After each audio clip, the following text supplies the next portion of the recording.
There we go. Fishing here with a 3-way slip sinker rig and a worm. Just playing around, experimenting. Something tugging there, see it? I don't know what it is though. Trying to find a big pumpkin seed. It's getting all jammed up on the stuff, like seaweed and stuff. Really slow fishing. I'm fishing for at least an hour. This is the first hookup. That's kind of what I expected. And I got a pumpkin seed. Look at that. Oh man, nice pumpkin seed too. Really fat. Look at that pumpkin seed. He's so round and fat. Oh my gosh. Look how thick he is. That is a slab. It's at least 9 inches. And he is real heavy for his length too. Look at the girth on him. What a great pumpkin seed. That's what I was looking for. Something on a casting bubble rig. That was a really nice pumpkin seed. Measured out a little over 9.5 inches, and he was so round and so thick. Such a nice fish. Something here. Something within the weeds. Oh, it's a baby largemouth. It's so hard to find pumpkin seeds like that. They're around 10 inches, you know.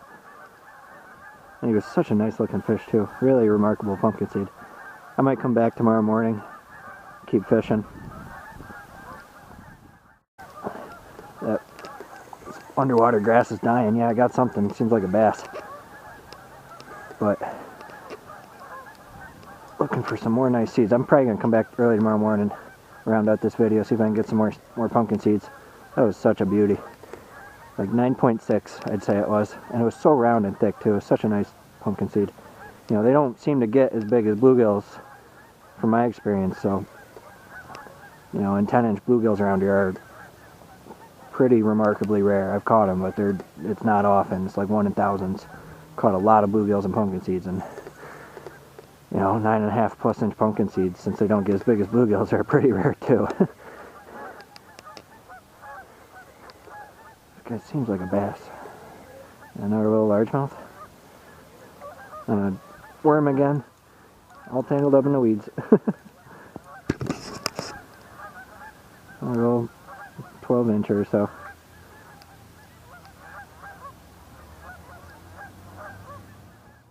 Back here the next morning. Wind's been going between harsh and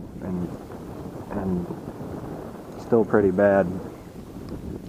It's really blowing a loop in the line, trying to make it so it doesn't drag the rig around though with it by using a heavier weight. Snagged up there. This guy's coming in with a ton of junk. Holy cow! Look at all that garbage on the line there. Barely moving.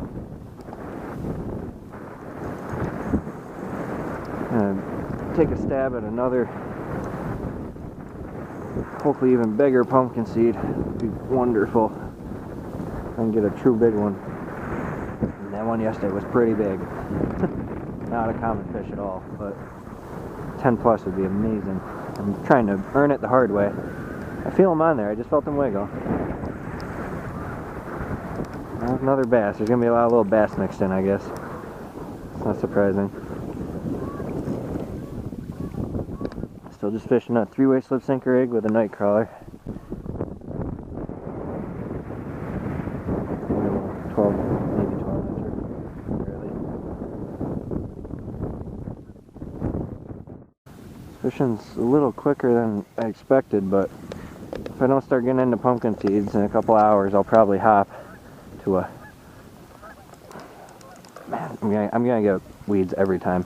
I'll probably hop to another lake. I don't have a problem with getting weeds, but it's going to take a moment to reel them in because of this. Fish them on, you know, around 6-pound test on each rod. I got 3 rods out for efficiency's sake. All the hits have been on this one so far. Holy cow, this guy's really buried. That's the problem with fishing in the wind. That's why I'm trying to use a heavier sinker. That wind will pull a loop in your line and drag your sinker through all this underwater vegetation stuff. And that can bury your worm too. That's the real problem.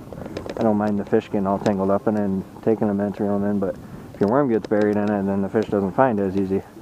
Or at all, you know.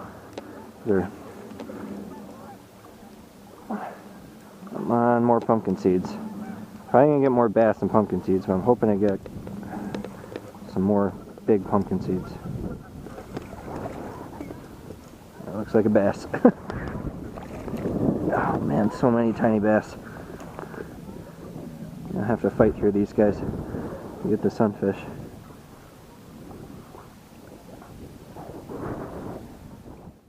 Right after I set that rod back up, this one's there's a fish on it. I'm leaving some slack in the line so that I can see the line draw up against the force of the waves here, and that usually means a fish, especially if it draws up a lot. I mean, the line can like even out in a weird way when it gets like it can tug forward. If the waves pulling it back draw a big loop in it or something, it can appear to tug forward, but that's not going to be like a large tug. It's going to be small. So if the line draws up quite a bit, depends on, you know, on how far your cast is and things like that, so I can't say exactly how far, but there's a point where if it draws up too much, it's a fish, most likely. Other bass? Jeepers. Man. Tons of baby bass.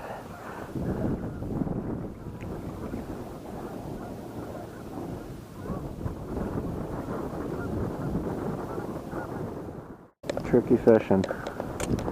Far casts, a lot of wind, a lot of waves, a lot of tension on the line. Yeah, this guy hit it right away. It's really neat.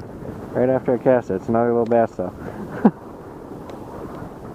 And hopefully there'll be a pumpkin seed mix in at some point, otherwise I'm going to move.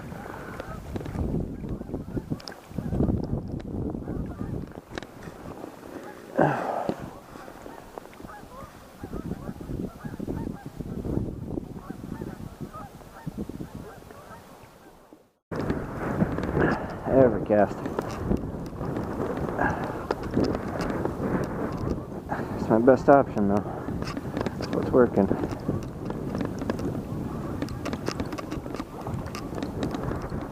I got something to nibble off a nightcrawler. I'm guessing that was a pumpkin seed. This is another little bass though. It might move. Thinking about it. Give it a little bit longer.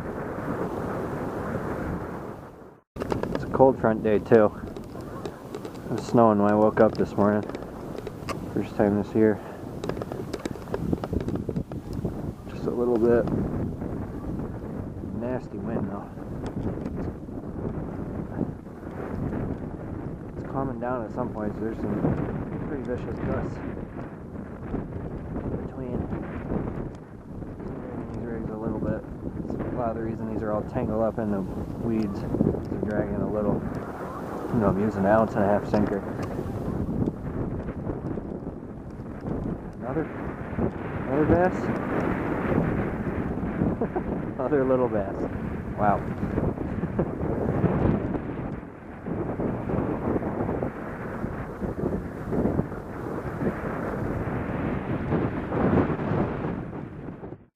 Hitting a new spot. The same method. Fishing 3-way slip sinker rigs. It's gonna be for bluegill and pumpkinseed sunfish now though. Don't feel like torturing you guys with too many bass. I'd probably pick up another pumpkinseed or two, even though it's usually slow fishing spring and fall. That last place for deep water panfish. This it should be faster, but the quality probably won't be as good.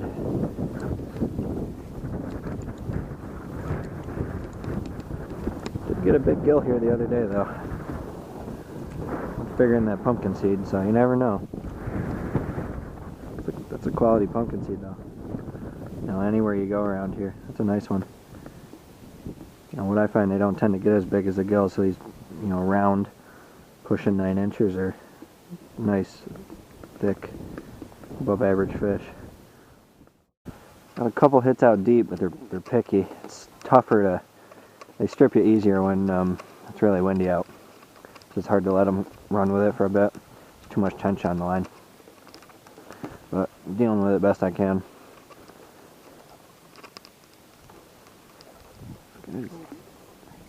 That's alright. That's a gill. Nice. Nice, decent gill. About average size.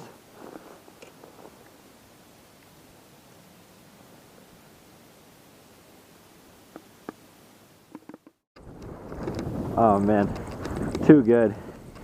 First time I ever tied a stinger rig for sunfish. There's a lot of times before where I should have. You know, there are two ways you trick them when it's a real tough bite. You use a whole live nightcrawler. Right? At least that's what I do when it's a real tough bite, and it works. But the ways you need to be able to get them to eat it all down to the hook. And in a tough bite situation, they won't always do that. So it's 6 one, half dozen the other. So really the only way to have a whole lively worm and hook them right away is to use a stinger hook like this. See, I got them on the stinger.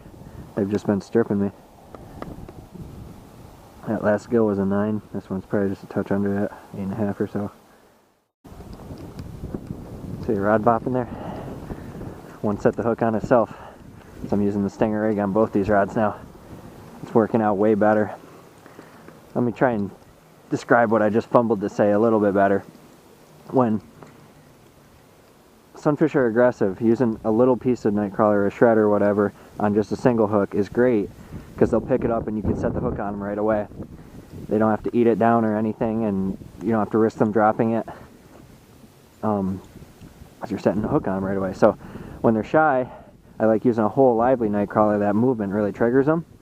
But in windy conditions like this, they'll pick it up. Usually they'll run with it, and they'll tend to strip you because they're picking it up tail first. So I'm dealing with that by putting these stinger hooks on. They're picking it up tail first and getting the stinger in their mouth and just setting the hook on themselves. Here's a nice gill with a big mouth. Another 9-incher. Looks like he's blind in one eye. Weird looking gill. He's got a messed up tail. Been moving around trying to repattern them. Only problem is I think most of them are super deep. Probably many out of reach, they're so deep. And the other problem is the more I move to the right to get more deep,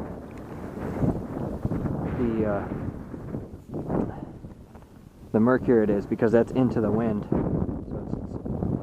So it's getting siltier as I go to the deeper areas.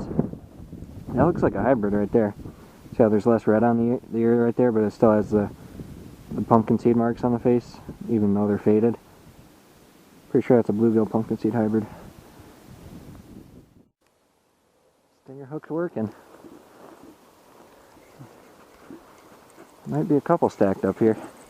This is another like different type of transition zone. You know, it's more typical type transition I like, where it goes from shallow to deep this way, from the shore to the middle. The last spot I was in goes from shore to middle, and from side to side it goes shallow to deep.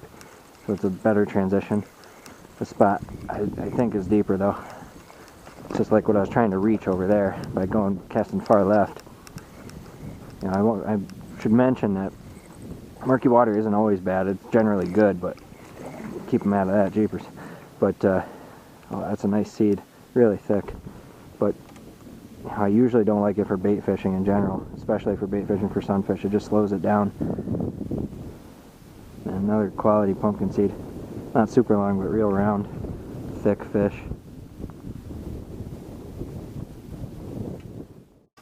He was barely drawing the line out. Sometimes that happens. There'll still be a loop in the line from the wind, and that fish out there will get tangled up in some garbage or some vegetation, and he won't pull as hard. So just draw the line up like halfway. There's a few stacked here. I don't have many worms left though. Oh, that's a nice gill. No, don't. Dang it, don't lose it there. That's the best gill of the day probably. It's a solid one. 2 that measured out at 9 so far. I'm still just catch and release and everything. No, he's about a 9. It's not the best one. There's another solid one. Quality bluegill. A lot of junk out there. They're getting tangled up in kind of inefficient fishing, but doing my best to pattern them. Slow. Really just making do with what I got. It's the best I'm gonna get today, I think.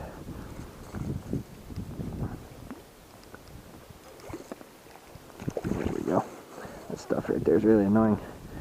That's a solid gill. That last gill was like between 8.5 and 9. It's probably about the same. Similar.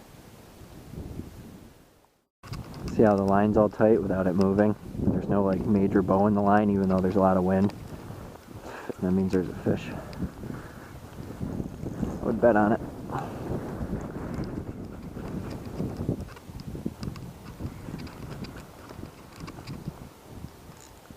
It feels like it. Yeah, he's there. Just not tugging too hard, but he's there. Smaller guy probably. No. Yeah, little gill. So if I was keeping them, this would be a maybe barely an eater. If I was keeping them, probably like a 7.5. Man, I hate beavers with a passion that would be hard to describe. They always just leave sticks around in the middle of the lake, and it's so frustrating because they get buried in mud and then they become awful snags. Keep snagging these rigs, and they're complicated rigs. They're 6-knot rigs, you know. Really annoying. Losing them. Generally losing them with a fish on them. It's a nice round bluegill. Small, but good looking, round. There we go. That's a sunfish. See it on the surface there. I don't know why it's still on the surface, that's weird. Do you have something connected to it? Oh, what the? I got a double! I got a double! That's crazy! I got one on the stinger and one on the front hook. That's so cool! I was wondering why he's skating across the surface. The one in my left hand looks like a hybrid, and the one in my right hand is definitely a bluegill. See, it just barely has a little bit of red there, but still has the pumpkinseed faded marks. So that's a true hybrid. Man, that's awesome. Love being able to set the hook on them right as they take it. It's a great thing. Rigs are a pain to tie, but normally I let them take it for a moment. It's tricky to time so they eat it right, but this way's a lot easier in one sense. I'm getting some on the front hook too. It's interesting. Another gill. This has been a hotter bite at this spot. I'm probably gonna run out of run out of worms before I run out of fish. Not in an aggressive mood, everything considered, but a lot of times they aren't outside of the spawn.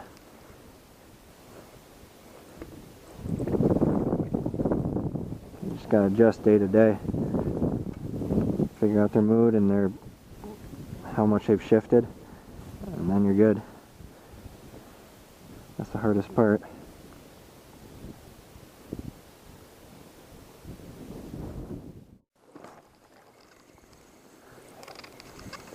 I think I got one on here. I'm running out of worms, so this might be the last one, I might get one more, I don't know.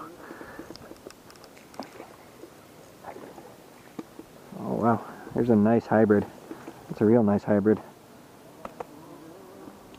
Super round. You can tell it's a hybrid because it has all the pumpkin seed marks, but again, no red, no big red dot in the ear flap thing there.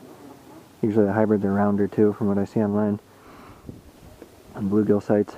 This is a really round fish. It's a real nice looking hybrid. It's definitely over 9 inches.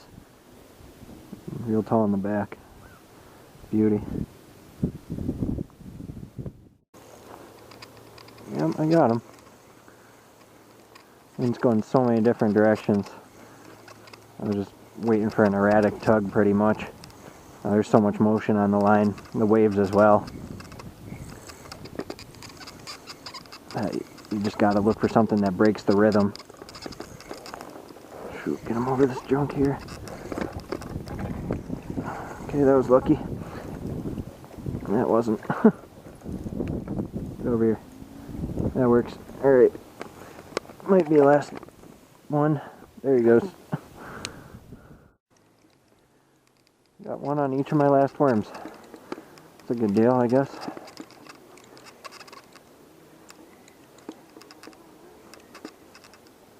This will probably be the last one unless something takes that one. I just put some shreds on that one though. So this will probably be the last one. It's a solid pumpkin seed. Nice. Nice, decent one.